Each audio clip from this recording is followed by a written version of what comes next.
Welcome back to Brainy Barker. We help you learn new tips and tricks with your dog every day. Let's get started. This is part 2 of how dogs learn. Part 1 was learning by association. Today we're going to be talking about learning by consequence or by doing. Tell a child that you will take him for ice cream next week to celebrate his good report card. When you take him next week for ice cream, he understands that he's being rewarded for the grades he got a week ago. A dog could never understand this. It's way beyond their ability to connect events. Dogs learn by consequence like we do, but for dogs, the consequence has to be immediate. It must occur right after the action. For example, you lure the dog into a sit with your hand motion. Then you spend 3 to 5 seconds rummaging around for a treat, trying to figure out where you put it. By the time you deliver the treat, 5 seconds have lapsed between the sit and the treat. The dog sneezed, sniffed the ground, and looked left before you were able to deliver the treat. All of a sudden, there was a treat. As far as the dog is concerned, he got the treat for looking left.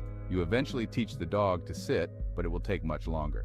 Or you might end up with a dog who sits and looks left. The implication of this is why timing is everything. Some trainers use a clicker to tell the dog precisely the moment he earned the treat. Once you click, it doesn't matter if it takes a few seconds to get the treat out of your pocket, because the dog knows why he is getting the treat. To teach the dog to know that the click means a treat is coming, we use learning by association. We pair the clicks with treats. Every time the dog hears the click, he gets a treat. Pretty soon the dog understands that the click means treat. The click predicts a treat. There are 2 main concepts to take from this. Number 1, dogs learn in 2 ways, by association or emotion, and by consequences or doing. Number 2, dogs see the world in 2 ways, what is safe or good and what is dangerous or bad. Otherwise, what works and what doesn't. The safe or dangerous outlook on life comes from learning by association. When a dog is punished for peeing on the carpet in front of you, he is not learning inside and outside. He is learning it's not safe to pee in front of you, but it is safe to pee when you're not there. The what works or what doesn't outlook on life, well, it's really from learning by consequence. Every dog tries staring at the refrigerator.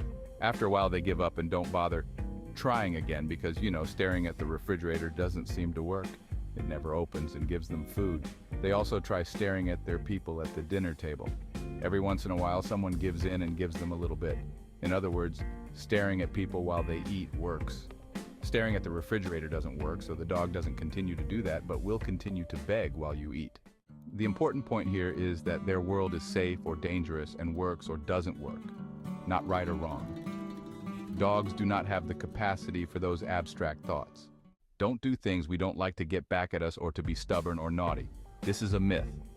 Dogs just do what is safe and what works. That's all there is to it. If a dog barks at you to throw the ball and you throw it, rest assured he will do it again. If you ignore the barking, they will eventually give up and try something else. He is not trying to be obnoxious, he is just doing what works. If you ask a dog to sit and he doesn't sit, he's not being stubborn. You haven't trained him well enough yet. So, be patient with them and be careful you pay attention to what you ignore and the way you do so. That's it today. I hope everyone learned something today about your dog. Happy training and thank you so much for watching. Brainy Barkers, make it a great doggy day.